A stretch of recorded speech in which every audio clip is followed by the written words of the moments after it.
ಇಲ್ಲಿ ಗೊಲ್ರಟ್ಟಿ ಮತ್ತು ತಮಗೇಳಿ ಮತ್ತು ಎಲ್ಲ ಭಾಗದ ಸಾರ್ವಜನಿಕ ಬಂಧುಗಳೇ, ಹಿರಿಯರೇ, ತಾಯಂದ್ರೆ ಮತ್ತು ವೇದಿಕೆ ಮೇಲೆ ಇರ್ತಕ್ಕಂಥ ಗೌರವಾನ್ವಿತ ಗ್ರಾಮ ಪಂಚಾಯತಿ ಅಧ್ಯಕ್ಷರೇ, ಉಪಾಧ್ಯಕ್ಷರೇ, ಸದಸ್ಯರುಗಳೇ ಮತ್ತು ಇಒ ಅವರೇ, ತಹಸೀಲ್ದಾರ್ ಅವರೇ ಮತ್ತು ನಮ್ಮ KDP ಸಮಿತಿಯ ಸದಸ್ಯರೇ ಮತ್ತು ಎಲ್ಲ ಬಂಧುಗಳೇ, ಇವತ್ತು ಒಂದು ವಿನೂತನವಾದಂಥ ತಹಸೀಲ್ದಾರ್ ಹೇಳಿದ ರೀತಿಯಲ್ಲಿ ನಾವು ನಿಮ್ಮ ಹತ್ರ ಬಂದಿರತಕ್ಕಂಥದ್ದು ಉದ್ದೇಶ ಏನಂದರೆ, ಈಗಾಗಲೇ ತಾಲೂಕಿನಲ್ಲಿ 70 ವಾರಗಳಾಯಿತು. 70 ವಾರಗಳಿಂದ ಸತತವಾಗಿ ಜನಸ್ಪಂದನ ಪ್ರತಿ ಸೋಮವಾರ ಮಾಡ್ತಾ ಇದ್ವಿ ಎಲ್ಲ ಇಲಾಖೆಯವರು.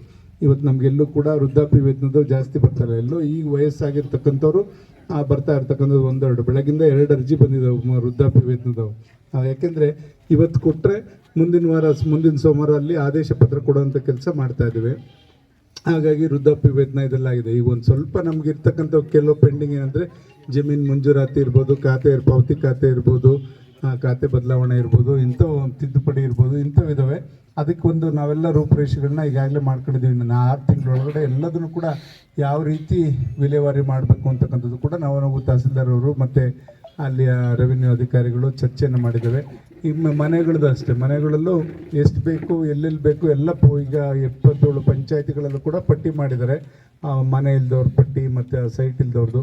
ಸೈಟ್ ಇಲ್ಲದೆ ಇದ್ದರೆ ಎಲ್ಲರೂ ಗ್ರಾಮ ಠಾಣೆ ಇದ್ದರೆ ಅದನ್ನು ಕೊಡುವಂಥದ್ದು, ಇಲ್ಲಾಂದರೆ ಎಲ್ಲರೂ ಗೋಮಾಳ ಇದ್ದರೆ ಅದನ್ನು ಮಂಜೂರು ಮಾಡಿಸ್ಕೊಂಡು ಅದನ್ನು ಗ್ರಾಮ ಠಾಣಕ್ಕೆ ಪರಿವರ್ತನೆ ಮಾಡಿಕೊಂಡು ಅಲ್ಲಿ ಸೈಟ್ ಮಾಡ್ತಕ್ಕಂಥ ಕೆಲಸವನ್ನು ಮಾಡೋದು. ಇದು ನಾವು ಕಳೆದ 3-4 ಸಲ ಗೆದ್ದಾಗಿನ ಈ ಸಲ ನಾವು ವಿಭಿನ್ನವಾಗಿ ಜನಗಳಿಗೆ ಹತ್ತಿರವಾಗಿರಬೇಕು, ಜನಗಳ ಜೊತೆ ಅವ್ರ ಸೇವೆ ಮಾಡಬೇಕು ಅಂತಕ್ಕಂಥ ಆ ಸೇವೆ ಮಾಡಬೇಕು ಅಂತಕ್ಕಂಥ ದೃಷ್ಟಿಯಿಂದ ಈಗ 70 ವಾರ ಇಲ್ಲಿ ಚಿಕ್ಕನಾಯಕದಲ್ಲಿ ಮತ್ತು ಬುಕ್ಕಾಪಟ್ಟಣದಲ್ಲಿ 32 ವಾರದಿಂದ ಸತತವಾಗಿ ನಾವು ಜನಸ್ಪಂದನ ಕಾರ್ಯಕ್ರಮ ಮಾಡಿದ್ದೇವೆ.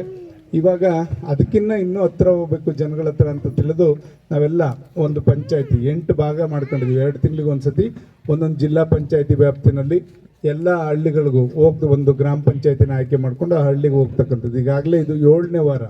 8 ಭಾಗ ಏನು 6 ಜಿಲ್ಲಾ ಪಂಚಾಯತಿ ವ್ಯಾಪ್ತಿ ಇದೆ.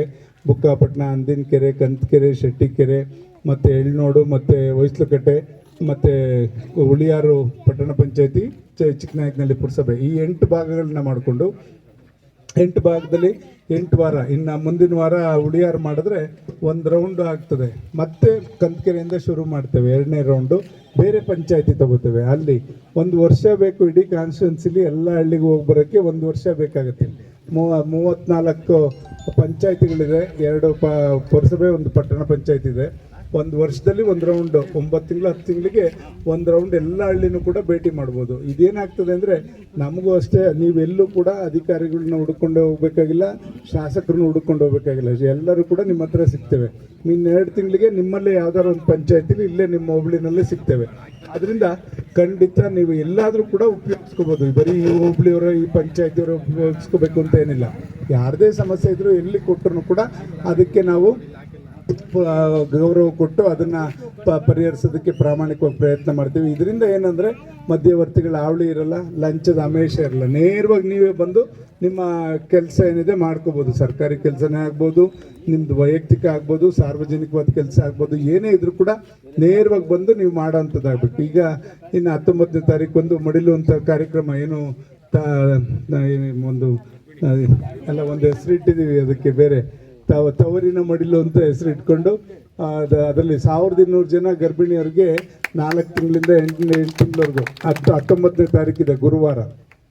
ಎಲ್ಲ ಇಲ್ಲಿ ಕೇಳಿದೆ ನಮ್ಮ ಆಶಾ ವರ್ಕರ್ನ, 4 ಜನ ಗರ್ಭಿಣಿಯರಿದ್ದಾರೆ ಅಂತ ಹೇಳಿದ್ರು.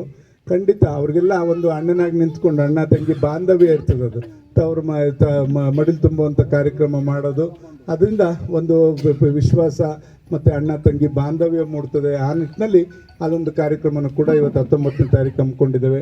ಈ ಥರ ಒಂದಲ್ಲ ಒಂದು ರೀತಿಯಲ್ಲಿ ಸಾಮಾಜಿಕವಾಗಿ ನಾವು ಕೆಲಸವನ್ನು ಮಾಡ್ಕೊಂಡು ಹೋಗೋದು ನಮ್ಮ ಕರ್ತವ್ಯ. ಆ ನಿಟ್ಟಿನಲ್ಲಿ ಇವತ್ತು ನಿಮ್ಮ ಜೊತೆ ನಿಮ್ಮ ಊರಿಗೆ ಇವತ್ತು ಆಗಮಿಸಿದ್ದೇವೆ. ಇಲ್ಲಿ ಏನೇನಾಗಬೇಕು, ಗ್ರಾಮದ್ದಾಗ್ಬೋದು, ವೈಯಕ್ತಿಕ ಆಗ್ಬೋದು, ತಾವು ಇದನ್ನು ಅರ್ಜಿ ಮುಖಾಂತರ ಕೊಡಿ.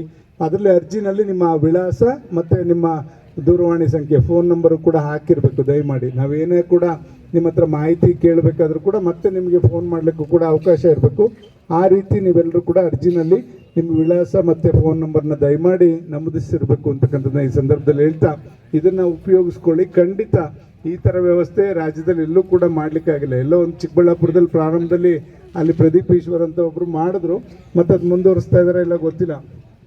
ನಾವು ಯೋಚನೆ ಮಾಡಿದ್ವಿ ಇದನ್ನು ಕಳೆದ ಹಲವಾರು ದಿವಸಗಳಿಂದ ಯೋಚನೆ ಮಾಡಿದ್ವಿ. ಯಾಕೆ ಯೋಚನೆ ಮಾಡಿದ್ವಿ ಅಂದರೆ, ಒಂದು ವಾರ ಮಾಡಿ ಬಿಡೋದಾದರೆ ಯಾವಾಗ ಬೇಕಾದರೂ ಮಾಡ್ಬೋದು. ಇದನ್ನು ಶಾಶ್ವತವಾಗಿ ಕೊನೆವರೆಗೂ ಕೂಡ ಪ್ರತಿ ವಾರ ಒಂದಲ್ಲ ಒಂದು ಪಂಚಾಯತಿಗೆ ಹೋಗುವಂಥ ಕೆಲಸ ಮಾಡೋದಕ್ಕೆ ನಾವೀಗ ದೃಢ ಸಂಕಲ್ಪವನ್ನು ಎಲ್ಲ ಅಧಿಕಾರಿಗಳು ನಾವು ಮಾಡಿದ್ದೇವೆ. ಖಂಡಿತ ಇದರ ಉಪಯೋಗ ತಮ್ಮ ಗ್ರಾಮದಲ್ಲಿ ಏನೇನು ಕೆಲಸಗಳಾಗಬೇಕು, ಈಗಾಗಲೇ ಅಲ್ಲಿ ಬಿಳೆಕಲ್ಗೊಲ್ಲರೆಡ್ಡಿ ಹತ್ರ ರಸ್ತೆಗೆ 40 ಲಕ್ಷ ರೂಪಾಯಿ ಹಣ ಹಾಕ್ಸಿದ್ದೇನೆ, ಇಲ್ಲಿಗೂ ಕೂಡ 40 ಲಕ್ಷ ರೂಪಾಯಿ ಸಿಮೆಂಟ್ ರಸ್ತೆ ಹಾಕ್ಸಿದ್ದೇನೆ. ಇವೆಲ್ಲ ಇವನ್ನ ಪೂಜೆ ಮಾಡಿ ಈಗ 1 ಕೋಟಿ ರೂಪಾಯಿದು ಅಲ್ಲಿ ಹಳ್ಳಕ್ಕೆ ಇದನ್ನು ಪಿಕಪ್ಪನ್ನು ಮಾಡೋಂಥ ಕೆಲಸಕ್ಕೆ ಇವತ್ತು ಮಾಡಿ ಬಂದಿದ್ದೇವೆ. ಖಂಡಿತ ಈ ಭಾಗದಲ್ಲಿ ಹಿಂದೆ ಫಸ್ಟು ಇಲ್ಲೇ ಒಂದು ಕೆರೆ ಕಟ್ಟಕ್ಕೆ ಕೂಡ ವ್ಯವಸ್ಥೆ ಮಾಡಿದ್ವಿ.